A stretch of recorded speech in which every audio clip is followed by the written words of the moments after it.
Good morning, everyone, and welcome to Church in Bethesda's online broadcast. My name is Ryan Phipps. I'm the senior minister. Thank you for joining us today, especially if you're joining us for the first time. Today is Sunday, June 6, 2021. We're just a few weeks away from summer and 1 week away from when we begin gathering again in person outside on the lawn as a congregation. We'll give you some more information about that at the end of this broadcast, so please watch this video all the way to the end.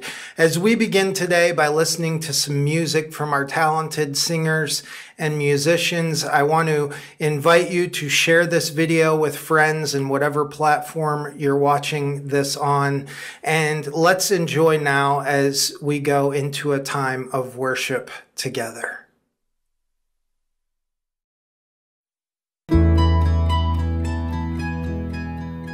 Oh Lord, you're beautiful.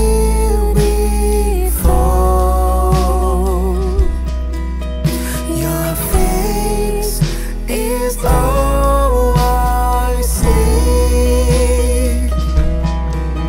And when your eyes on this child, your grace abounds to me.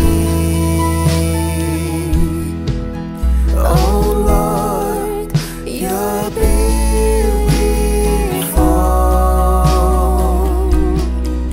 Your face is all I see. And when your eyes on this child, your grace abounds to me.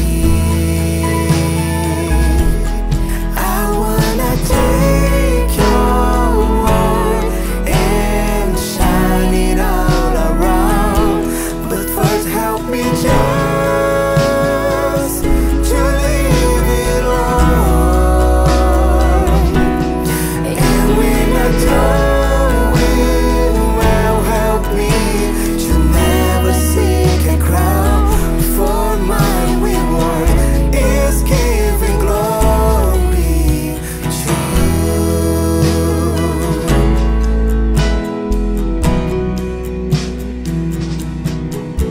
Your face is all I see. And when your eyes on this child, your grace abounds to me. Oh Lord, you're beautiful.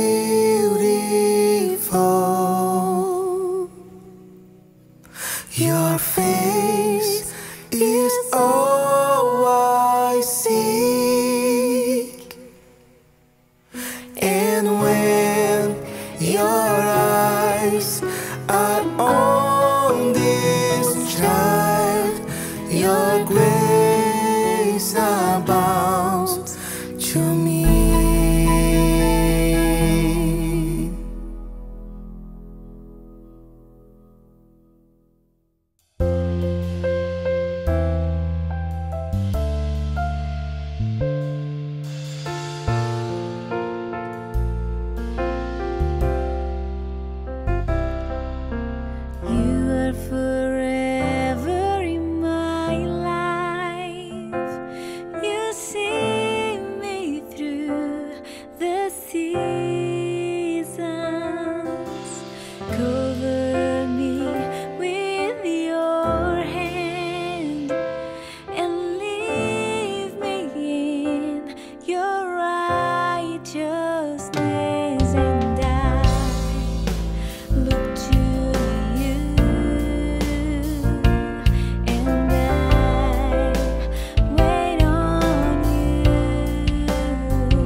Well, thank you guys for that amazing music and once again for sharing your incredible talents with us.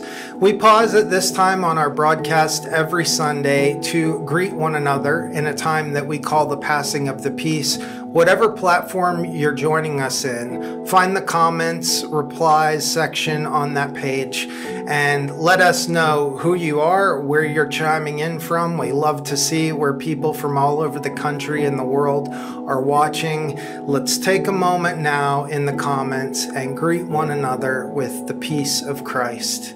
Peace be with you.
Well, welcome if you're just now chiming in to join us. My name is Ryan Phipps. I'm the senior minister. Let's get into our topic for today. I want to begin today by talking about one of the worst names a thing has ever been given. In fact, I can't think of anything else that has, in the history of our species, been named so poorly. That thing is what we call the nuclear family. Yes, the nuclear family.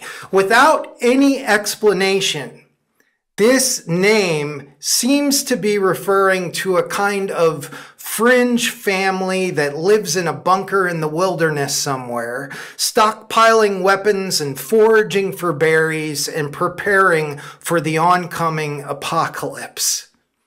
But that's not at all what this term means. And again, I say, what a terrible name for a thing.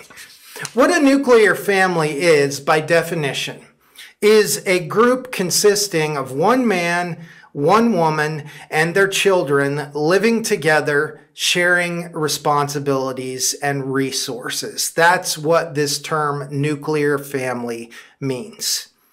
Some sociologists and anthropologists consider this kind of family to be the most basic form of social organization. In 2008, researchers from the University of Bristol discovered a 4,600-year-old grave in Germany with a female, a male, and 2 children. And using DNA analysis, the researchers established that the group consisted of a mother, a father, and their two sons aged 8 through 9 and 4 through 5 years. This discovery is to date the oldest evidence of this thing that we call a nuclear family. And if we move forward in time to the 17th century, family structures of a man, a woman, and their children started being present in Western Europe and in New England. And this way of labeling things and thinking of things was deeply influenced by the church and theocratic governments. I want to say that again to be sure that you heard it. And I'm also including a source on the slide so that you can be sure that I'm not making this up. Moving forward in time to the 17th century, family structures of a man and a woman and their children were present in Western Europe and New England, influenced by the church and theocratic governments. And then finally, with the emergence of early industrialization and capitalism, this nuclear family became what was considered to be the most viable social unit. Now, today I want to talk about family. And specifically, I want you to hear from the words of Jesus what he believed family to be. Why? Because, again, if this idea of the nuclear family being the most viable kind or most viable social unit, and that way of seeing the world and the people in it was propped up by the church and theocratic governments, we must assume that they gathered these views from the scriptures, from the words of Jesus, right? Well, maybe not. Our passage today picks up in the Gospel according to St. Mark, and in it, Jesus is in a house, and it's so crowded that no one else can get into the house. And Jesus' mother and brothers show up outside. They can't get in, and they want to see him. So they send someone in to go get Jesus and to bring him out. And our passage picks up by saying, "Then Jesus' mother and brothers arrived. Standing outside, they sent someone in to call him. A crowd was sitting around him, and they told him, 'Your mother and your brothers are outside looking for you.' And Jesus replied, 'Who are my mother and my brothers?' Then he looked at those seated in a circle around him and said, 'Here are my mother and my brothers. Whoever does God's will is my brother and sister and mother.'" Today is the first Sunday of Pride Month. And the purpose of Pride Month is to commemorate and recognize the impact that lesbian, gay, bisexual, and transgender individuals have had on history locally, nationally, and internationally. Many of us are thrilled about Pride Month, and we're ready to join in the celebration. Others of us are deeply disturbed by it, and we're getting ready to protest it. And still, many others choose to just stay out of it altogether, being silent and invisible for the next 30 days until Pride Month is over. The thing is, though, when it comes to this idea of family, perhaps no other demographic in our world at the current time is impacted more severely by that 17th century religiously backed view of a viable family than the LGBTQIA community is. Up to 1.6 million young people experience homelessness in the United States of America every year. But did you know inside of that 1.6 million, 40% of them identify as LGBTQIA? 4 out of 10. That's heartbreaking. In 2014, Alex Morris wrote an article in Rolling Stone titled "The Forsaken: A Rising Number of Homeless Gay Teens Are Being Cast Out by Religious Families." And in it, she writes about a girl named Jackie and what happened to her when she came out to her parents over the phone. This transcript reads, "You can't hate me after I say this," Jackie pleaded, when, alarmed to be receiving a call in the middle of the night, her mom picked up the phone. "Oh my God, you're pregnant," was her mom's first response, before running through a litany of parental fears. "Are you in jail? Did you get expelled? Are you in trouble? What happened? What did you do?" Suddenly, her mom's silence matched Jackie's own. "Oh my God," she murmured in disbelief. "Are you gay?" "Yeah," Jackie forced herself to say. And after what felt like an eternity, her mom finally responded, "I don't know what we could have done for God to have given us a fag as a child," she said, before hanging up. As soon as the line went dead, Jackie began sobbing. Still, she convinced herself that her parents would come around and accept her, despite what they perceived to be her flaw. As planned, she drove to Canada to celebrate her birthday with friends. When her debit card didn't work on the second day of the trip, she figured it was because she was in another country. Once back in the States, however, she got a call from her older brother, and he said, "Mom and Dad don't want to talk to you, but I'm supposed to tell you what's going to happen," Jackie recalls. And he's like, "All your cards are going to be shut off, and Mom and Dad want you to take the car and drop it off at this specific location. Your phone's only going to last for this much longer. They don't want you coming to the house, and you're not to contact them anymore. You're also not going to get any money from them. Nothing. And if you don't return the car, they're going to report it as stolen." Her brother was so firm, so matter of fact, it was as if they already weren't family.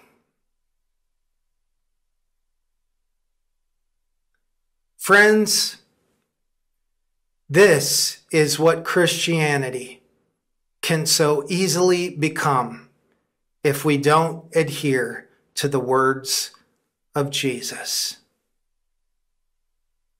A Christian couple, one man, one woman, a daughter, and a son. The model nuclear family responds to the daughter, "I don't know what we could have done for God to have given us a fag as a child." Then hanging up the phone, only to be followed by a calculated ejection from that model, viable family unit. But Jesus says, "Who are my mother and my brothers?" Then he looked at those seated in a circle around him and said, "Here are my mother and my brothers. Whoever does God's will is my brother and sister and mother." Well, what is the will of God? I think that might be a bigger question than I have time to tackle comprehensively today, perhaps another week or over a series of weeks. But I do know that the scriptures say this about the will of God in the book of Romans. Be not conformed to the patterns of this world, but be transformed by the renewing of your minds, so that you may prove what is that good and acceptable and perfect will of God. In other words, if your faith, your devotion, or your relationship with God isn't causing you to live in a steady uneasiness, challenging you to evaluate and reevaluate and examine and re-examine, possibly leading you to a change of mind on some of the things that you deeply believe, you are nowhere close to living in the will of God. But if you can be humble, if you can find it within yourself, the ability to be wrong, if you are able to honestly look at the fruits of your beliefs, your words, and your actions, and alter your life accordingly, so that you are participating in a world that is good for all, Jesus welcomes you into his family. To Jesus, you are mother. You are sibling. You are family.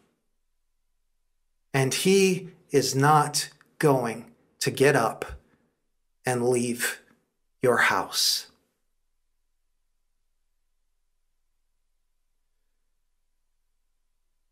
As we spend a few moments in silence and stillness here next, if you would like to receive the Eucharist in your homes along with us, you can gather the elements at this time. If you would prefer to just use this as a time of reflection, that's just as good.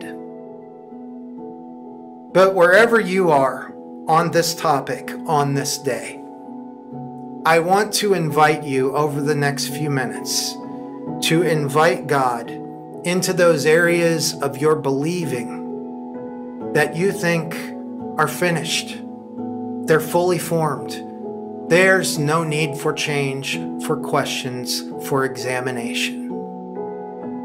I want to invite you to invite God to reevaluate, to re-examine, to test, to prove those parts in you. And then for you to simply be honest with yourself and before God.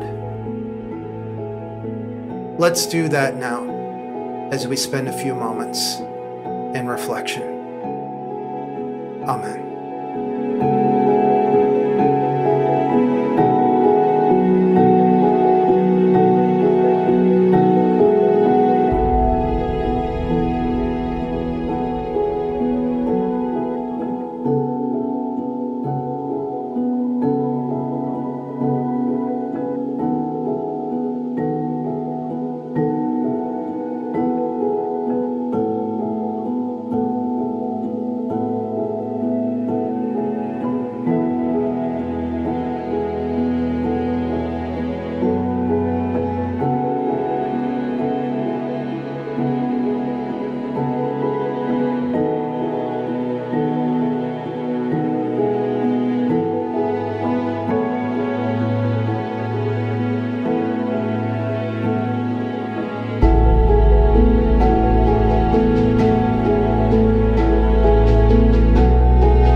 name's Anna, and I am here to bring you our Just for Kids segment. So one of the passages from the lectionary for this Sunday is about God's grace being spread to more and more people. And that made me think about people all around the world and all of the different colors of our skin and how they're all different and unique, but they're all beautiful. And so I have a book to share with you that's about that. The Colors of Us by Katz. My name is Lena, and I am 7. I am the color of cinnamon. Mom says she could eat me up. My mom's the color of French toast. She's an artist. Mom's teaching me how to mix colors. She says that if I mix red, yellow, black, and white paints in the right combination, I will have the right brown for a picture of me. The right brown? But Mom, brown is brown, I say. That's not so, Mom says. There are lots of different shades of brown. Let's take a walk. You'll see. We go to the playground where we see my friend Sonia. Sonia is a light yellow-brown, Mom says. Just like creamy peanut butter, I say. My favorite. Isabella is chocolate brown, like the cupcakes we had for her birthday. Lucy has skin that's peachy and tan. My best friend, Jo Jen, lives close to the playground. Jo Jen is the color of honey. 2 streets over, we meet my cousin Kyle. His skin is a reddish brown, like leaves in fall. Carlos and Rosita have brought their new puppy to the park. Carlos is a light cocoa brown, and Rosita's skin looks like butterscotch. When we pass by the pizza parlor, Mom and I see Mr. Pellegrino flipping a pizza high in the air. He is the color of pizza crust, a golden brown. My babysitter, Candy, is like a beautiful jewel, bronze and amber. She looks like a princess. Mom and I walk to the park to eat our lunch. Look at everyone's legs, Mom. All the different shades. After lunch, we walk to Mom's favorite store, where Mr. Cashmere sells many different spices. He's the color of ginger and chili powder. Up the street is my Aunt Kathy's laundromat. Aunt Kathy is a tawny tan, like coconuts and coffee toffee. After our walk, my friends come over. We take our towels to the roof and lie in the sun. I think about everyone I saw today. Sonia, Isabella, and Lucy, Jo Jen and Kyle, Carlos and Rosita, Mr. Pellegrino and Candy, Mr. Cashmere and Aunt Kathy. Each one of them a beautiful color. My friends leave and I go downstairs. I am happy as I get out my paints. Yellow, red, black, and white. I think about all the wonderful colors I will make, and I say their names out loud. Cinnamon, chocolate, and honey. Coffee, toffee, and butterscotch. They sound so delicious. At last my pictures are done, and I've painted everyone. Look, Mom, I say, the colors of us. So, to go along with the book, I have a couple of coloring sheets that you can color or maybe paint if your parents or grown-ups in your house are okay with that. So this one has some of the scripture from the lectionary, and then a picture of the world, and then hands, and I think it would be fun to find different colors, different skin colors that you could color those in. And then another one showing God's love for all of us. Different colors, different hair, boys, girls, everybody. And so we hope that you have fun with this activity and that you can be creative. I was a little boring with one color in the outfits to start with, but then I did some polka dots and some stripes. So have fun with it, and hope you have a great week. And hopefully we will see some of you outside next week. Bye. Well, thank you, Anna, for that wonderful kids moment. I love that we have this on our broadcast every week. I think I get more out of it than the kids do sometimes, but I suppose we're all kids at heart, so that works. As we conclude today, I told you at the beginning of this broadcast that I'd be sharing some news with you about our in-person gatherings at the end of the broadcast. This is that moment. This coming Sunday, June 13, we will begin meeting in person once again outside on the lawn in front of our nave, in front of our church building at 11 a.m. That's Eastern time here in DC. Now, if you are hesitant about gathering in person, or you have come to a regular part in your week where you are visiting church in Bethesda here online to attend worship with us from some other location, we will still be broadcasting every Sunday at 10 a.m. in addition to having our service live at 11 a.m. So whatever works for you, if you live in the DMV and you'd like to join us in person, we'd love to see you. We'd love to meet you. It will be in a safe and friendly environment outside on the lawn. But we also look forward to continuing to see those of you who have been joining us from around the country and around the world since we started broadcasting this way at the beginning of COVID. So know that whichever of those fits you, we look forward to seeing you again next Sunday. Also want to remind you, we're continuing to distribute free food, no questions asked, Monday through Friday at 12:30 p.m. at the back entrance of our building. Please come if you need food, and please spread the word if you know someone in your life that is in need of food. We're also gathering this Tuesday, 7:30 p.m. on Zoom for our weekly study and discussion group called Cultivating the Heart. We've been having such great discussions in that group. I would love for more of you to join us. So if that time slot is convenient for you, please watch our e-newsletter and watch our website. We're gathering again Tuesday at 7:30 p.m. on Zoom, and we would love to see you there.